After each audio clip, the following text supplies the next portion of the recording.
Hi folks, welcome to the Prepared Homestead. This is Rivka. And Travis. Thank you all for stopping by to watch. When it comes to your preps, your preparedness, things that you're doing is to remember to think outside the box. A scenario where, and I've talked about this many times over on YouTube, where all the systems that exist today, the supply chain, the businesses, the electricity, utilities, all that kind of stuff exists. It's just that you don't have access to it. And there could be various reasons. And then there's another thing, and it's actually happening right now. I mean, this is currently happening, where you choose to not patronize a business because they've just gone full woke.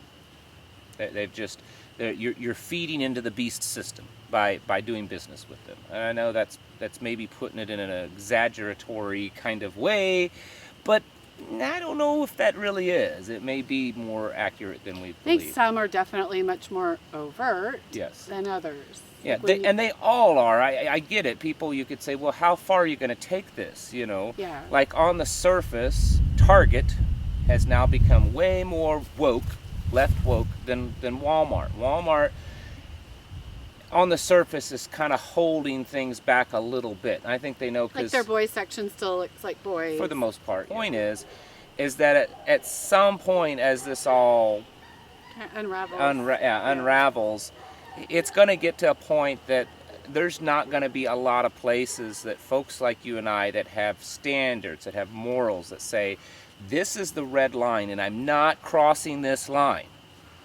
Well, when you do that, where are you going to shop? Where are you going to go? What are you going to do? And so there are certain things that you can prepare. Not and then everything. Potentially, it may not be voluntary. I mean, potentially, you may just be banned from going to cities and you know, these 15-minute cities. They're already. Eventually. Is it Cleveland is wanting to do one? There's another one I can't remember. I heard just the other day. I think Cleveland, Ohio. I was going to say there's one in Ohio. And then there was another one. I can't remember where that one was. And then Portland, Oregon. Was it Michigan? It may have been. I can't remember. Maybe if some of you know what we're talking about, where they're already talking about these 15-minute cities. And if they completely do the 15-minute cities like it's in the plans, you know, you're not going to be able to really go in those cities anyways. You won't have the right papers please, and you won't have the right papers to go into those cities. We should also be preparing not just for those moments where all the lights go out and it's every man for himself. We should also be preparing for when the rest of the world is, you know, they've taken their mark. The rest of us are saying, no, we're not going to do that.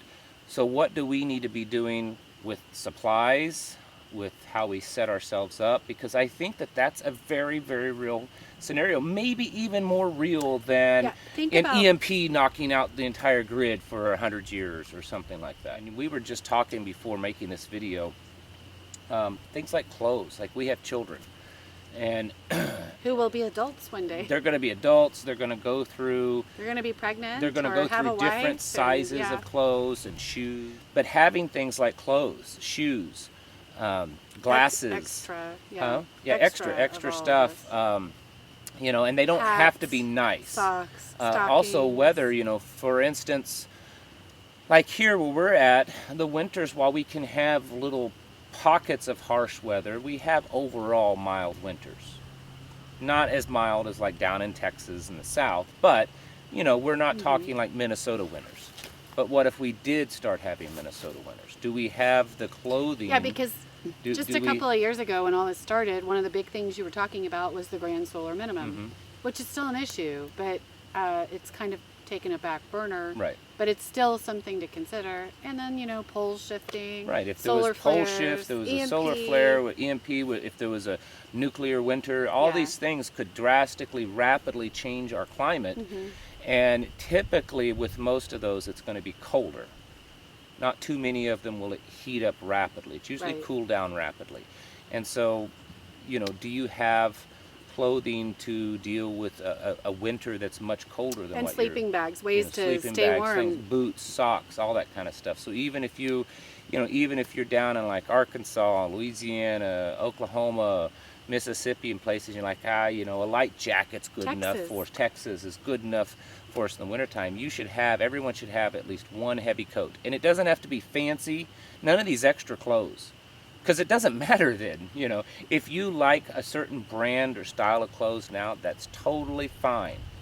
But when you're buying clothes for the apocalypse, buy the cheapest. Yeah. Go to the thrift store, go to the Goodwill, go to a free store. That are rated to keep you warm below 0 degrees. Right, just, or jeans, just any old jeans, any old boots. And sleeping bags, like that way you can sleep. Like what if you can't have a fire? Like what if that would give away your position? Right, and you have to bundle up. Or you don't have wood for whatever reason. Maybe you're in the forest, or you just really need to have something for your extremities and just a place to sleep. Learn how to do your bushcraft. It's bigger than just clothes. It's everything. Think of what do you purchase in a 30-day period in your home? Toothpaste, soap, laundry detergent. Well, yeah, we make most of that stuff. You make laundry detergent, but that's the point. We're self-sufficient. Mm-hmm. But the average home, toilet paper, ladies, your feminine supply stuff, not the stuff that you want to have because you're a woman, like makeup stuff, but the things you have to have. Like if for your cycle. If you could never have makeup again, you'd survive. But it's going to be really uncomfortable, I understand, for a woman to not have, pads and things like that. Well, and it could be potentially dangerous, especially if you are there's woods hygiene issues, there's, attracting animals, things like that. Because what happens to the deer when a woman is... So there's things like that, but think of the things that you would normally go through. Yeah.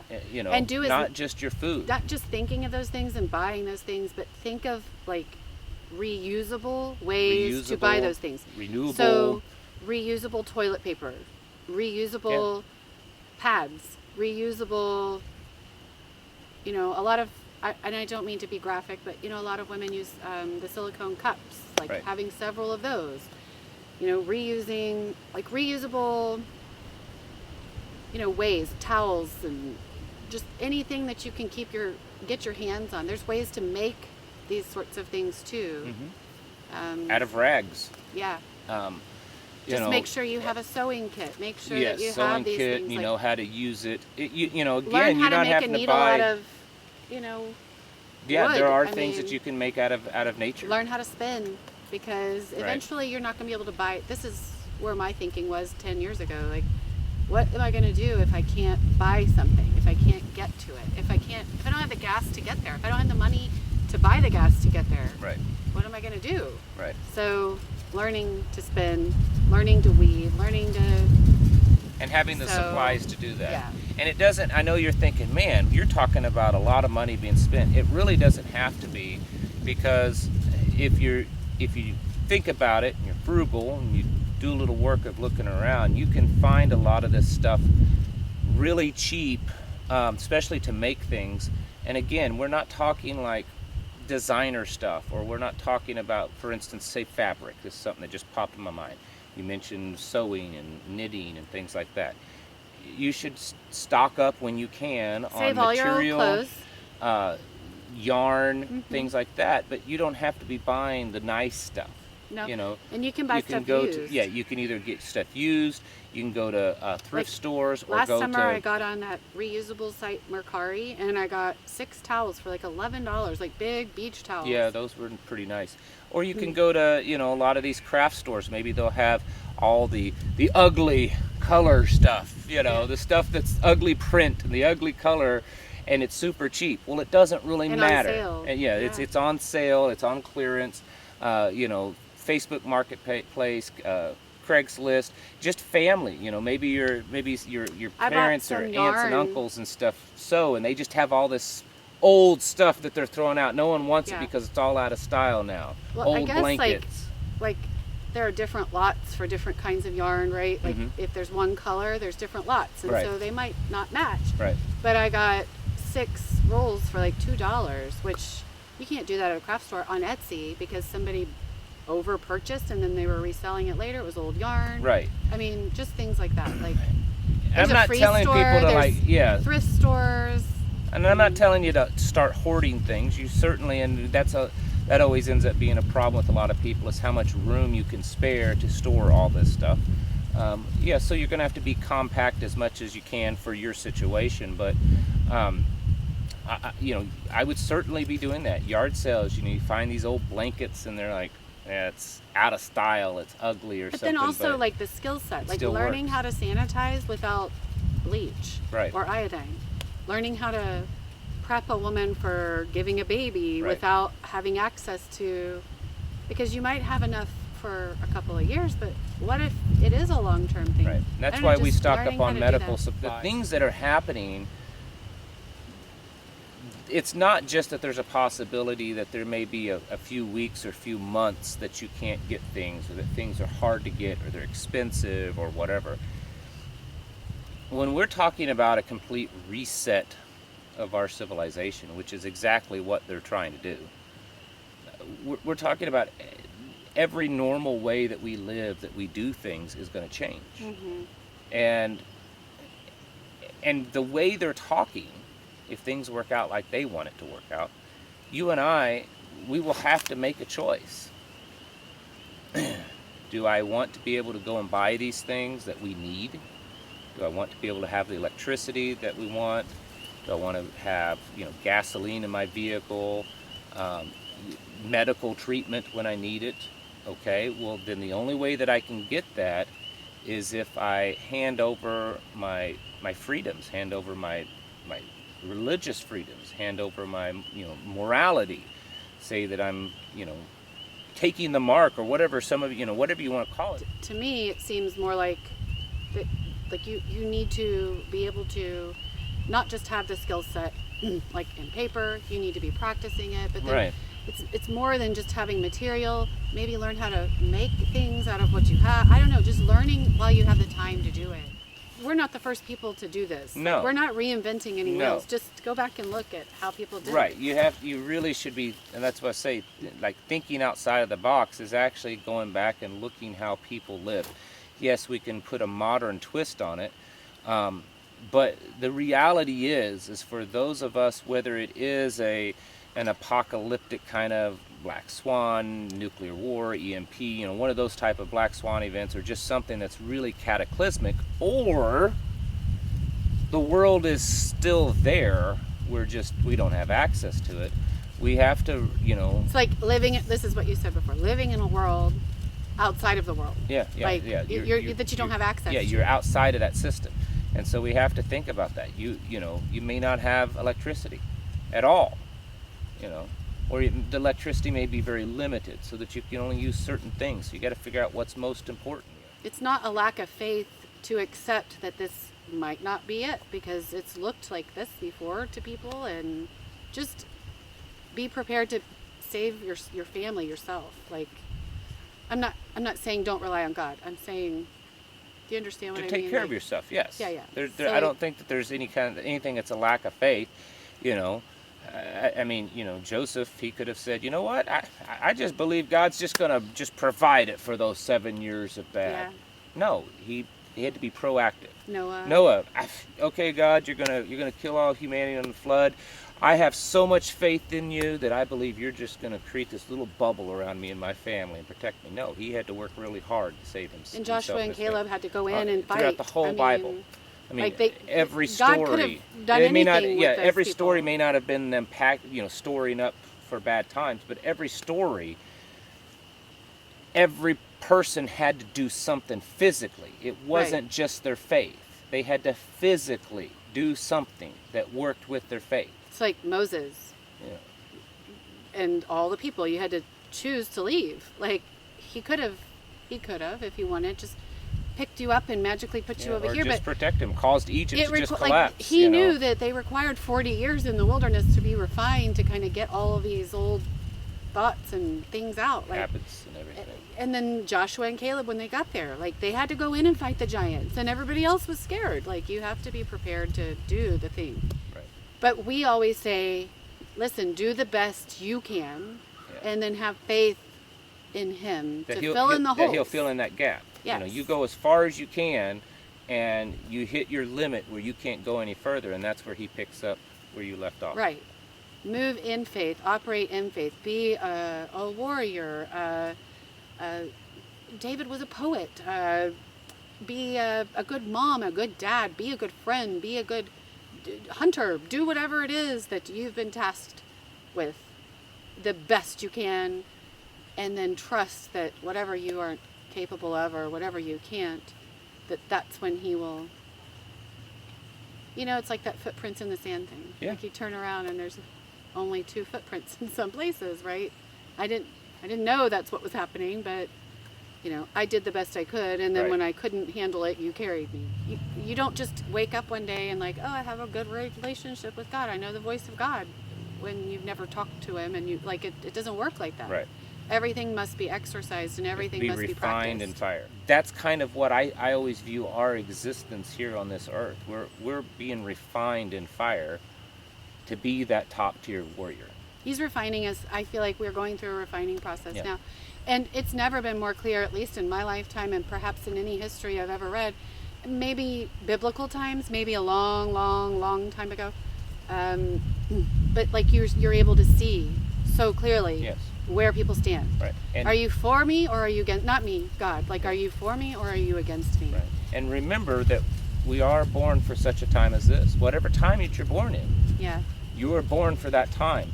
And if we And are, your children, Yeah. women, ladies, I just need to say this real quick. Your children believe and have faith and understand that they can handle this.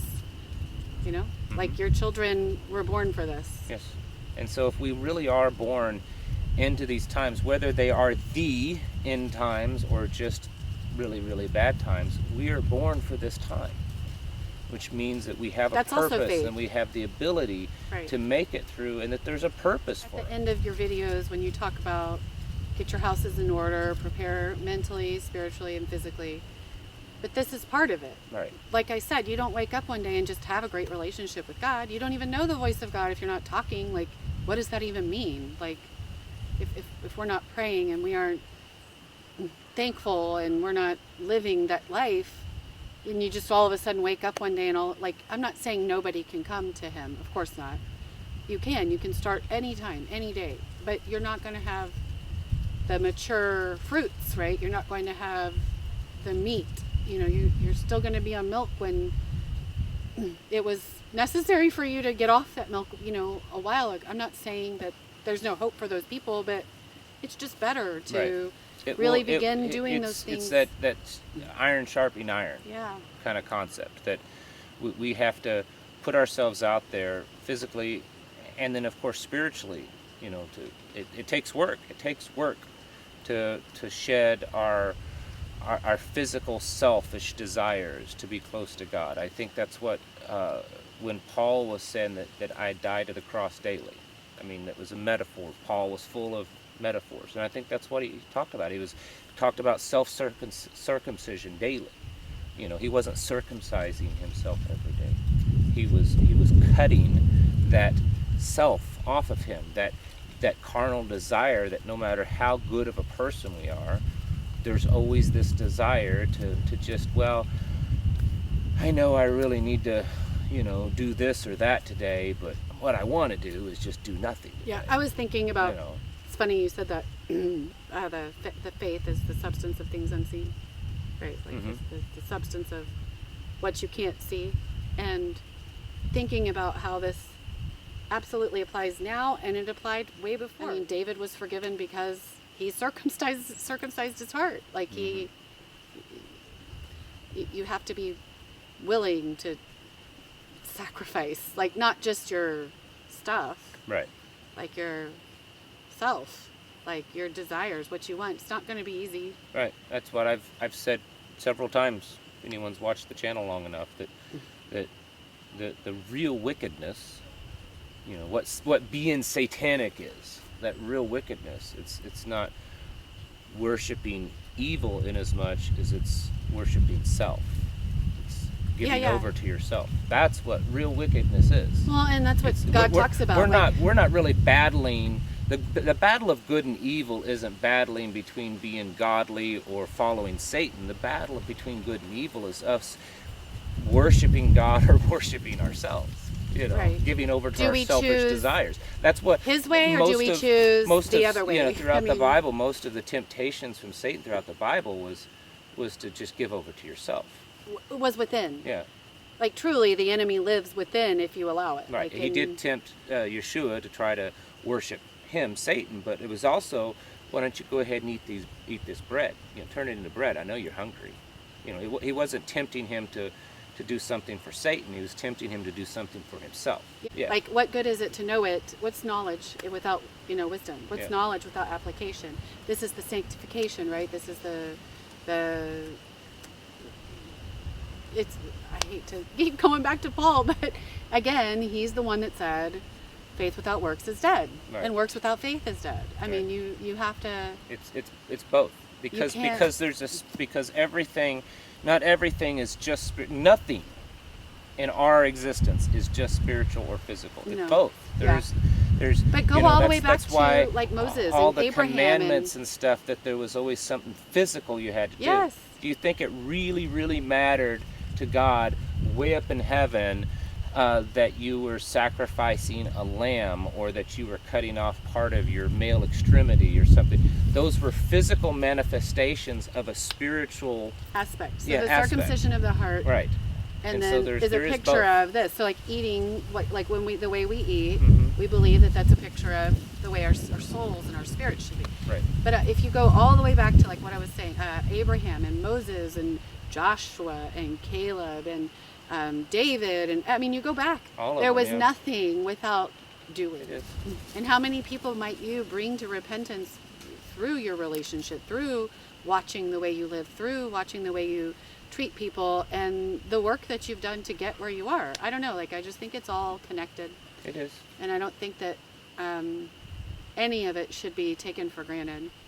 No. I think you should be very aware of,